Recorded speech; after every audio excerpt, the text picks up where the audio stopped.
গাড়ি এই জন্য ঢুকিছে, মনে করেন মাল টাল খাওয়া আছে, গাড়ি চালাবার পারে না নাই। তারপরে এলা পুলিশ পাবলিকত কিসের ইয়ে করিবে, পুলিশই হয়ে আছে টোল, গাড়ি টাড়ি অল্টে দিয়া। তো গাড়িটা হ্যাঁ, তো আমার আরেকটা কোশ্চেন, হ্যাঁ গাড়িটা কোন জায়গায় পাল্টি খাইছে? গাড়িটা এই ব্রহ্মপুর বড়ুয়ার বাড়ি। ব্রহ্মপুর বড়ুয়ার বাড়ি। হ্যাঁ। আর জায়গাটা কোন জায়গায়, কি রকম করে পাল্টিটা খাইছে একটু বললে ভালো হয়। কি গো, স্পিডে আসতেছে, হ্যাঁ তারপর স্পিডে আসতেছে, সাইরেন বাজাচ্ছে। ও মানে সাইরেন বাজানোর পরে তো পাবলিক ভয় খাচ্ছে, মানে পুলিশের গাড়ির যে সাইরেনও বাজাইছে, সাইরেনও বাজাচ্ছে, লাইট জ্বালাচ্ছে।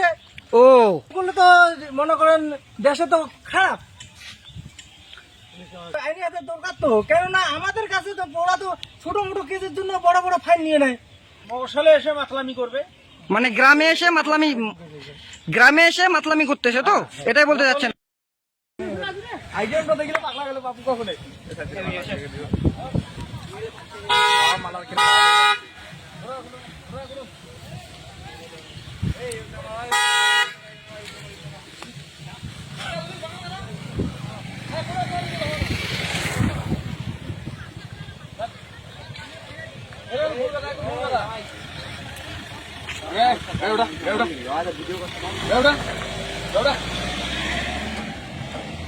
জলপাইগুড়ি ডিস্ট্রিক্ট পুলিশ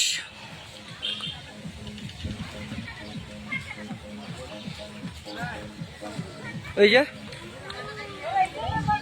হাতে